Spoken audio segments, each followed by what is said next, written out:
Everyone, what's up? Welcome to Christopher's Entertainment Blog. I'm your host Chris, and welcome to another review video for Arrow Season 4, Episode 22, entitled Lost in the Flood.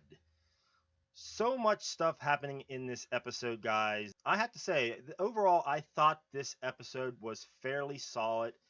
I enjoyed pretty much the whole entire episode. There were a few weird things going on in the episode, some strange dialogue happening from Damien Darhk, but other than that, I thought it was a really solid episode.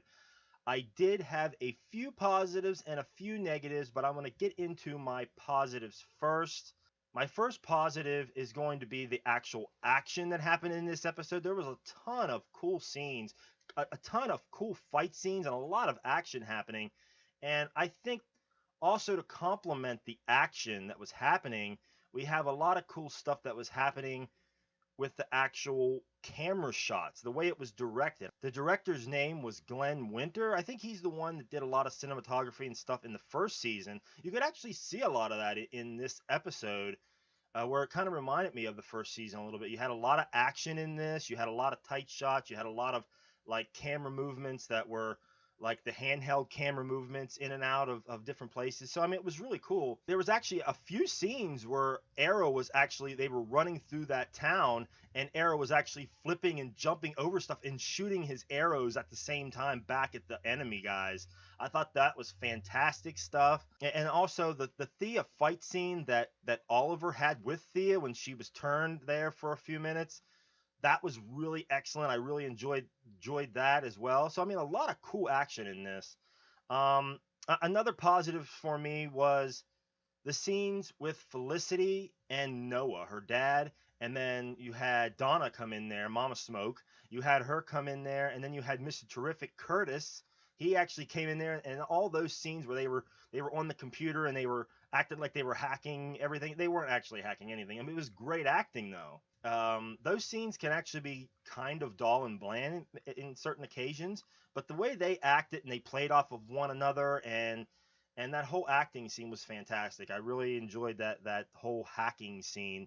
Was really good stuff. Believe it or not, I actually thought the flashbacks were a positive in this episode. I mean, they were a lot better than what they have been. I actually enjoyed some of the stuff you know, with Tayana actually getting influenced by the idol, and she's turning in this like homicidal maniac where she wants to kill and gain all this power and everything. So I mean, you got a little bit of something in these flashbacks that you weren't getting in the whole entire rest of the season. So I did enjoy those flashbacks. The only other thing that was kind of bad about them is that they were a little short. I mean, you'd have a you know, maybe 10-15 second part and it was gone. I mean, but I was actually kind of interested to find out what was happening in the flashbacks. I mean, here towards the end of the flashbacks, it seems like maybe they'll start to get a little bit more interesting, and we're finally getting some resolution as to what the heck is going on, because all the other flashbacks were, you know, not that great, really. But yeah, they were a little bit better. I thought Anarchy in this was okay. Um, I don't really know what to think about him. I mean, last week, I mean, I couldn't understand how he got into the place, and it just seemed like it was really misplaced. Like, how did you get in that facility?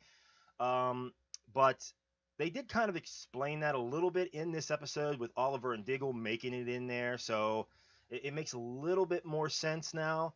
And I actually thought the scenes that he had, and then especially stabbing Ruve Dark and killing Ruve Dark, I mean, I did not expect to see that at all. So, I mean, it really leads up to now, like, what the heck is going to happen now with Damien Darhk? I mean, he's, you know, um, you have Anarchy who killed Ruve with one of his arrows. I mean, I don't know what that's going to do to lead up now into the finale next week. Damien Darhk looks like he's pissed. I mean, he looks like he's completely off the rails now. He's just going to go off and just kill everybody now. He doesn't care. So the only thing that might save them is that they have Damien Darhk's daughter. So that might be the only thing that's going to save them, because at the end, you've seen Damien Darhk break in there to Felicity's place and is going to do something bad to them. So that might be the only thing that's going to save them, is to know that they have their, you know, Damien Darhk's daughter. So that should be really cool to find out what's going to happen there next week. But I did have a few negatives. I actually found those whole scenes with Arrow and Diggle walking through the yards of that underground facility that Damien Dark has built, that housing development. I actually thought those were a little weird, a little hokey. I mean, there was, one scene where he looks into the window and he's just like, peering and creepingly looking through the windows of people's houses. I mean, it was weird. And they're out there with a, green outfit, a hood, and a mask on, a helmet, and they're walking through the air, these yards of these people, and all they're wearing is gray. I mean, it's not that hard to miss these guys. So it was a little hokey, but then when they got caught and they're running away, I mean, I thought that stuff was great. I also felt that Damien Dark was a little bit of a negative this episode. I mean, I like Damien Dark. I mean, when they make him really strong and evil like they did a few episodes back, I mean, he's really, really good. But then they have some of these other scenes that they've done this season where they make him really weak and just degrades him as a character, I think. The beginning of this I thought was fantastic, where he's absorbing all those souls and everything, and he's like just destroying bullets and arrows and everything. I mean, that was fantastic. But he had some strange dialogue in this, some weird one-liners. There was actually a few times where he says, "It's beginning to look a lot like Christmas," and I'm like, what? that Where did that come from? I don't know. The weird Christmas lines were strange. The dialogue was a little cheesy for him. It had some one-liners that was just strange. Um, but it should be interesting to find out if they hopefully go out next week on a strong note with him being just a badass villain next week. And I really hope they go out on a strong positive note for the finale next week, and we're going to go into season 5. So it should be interesting to see what happens in the finale next week. I can't wait for that. But anyway, guys, if there's anything that I didn't talk about in this episode that you guys really like or didn't like, please write in the comments below.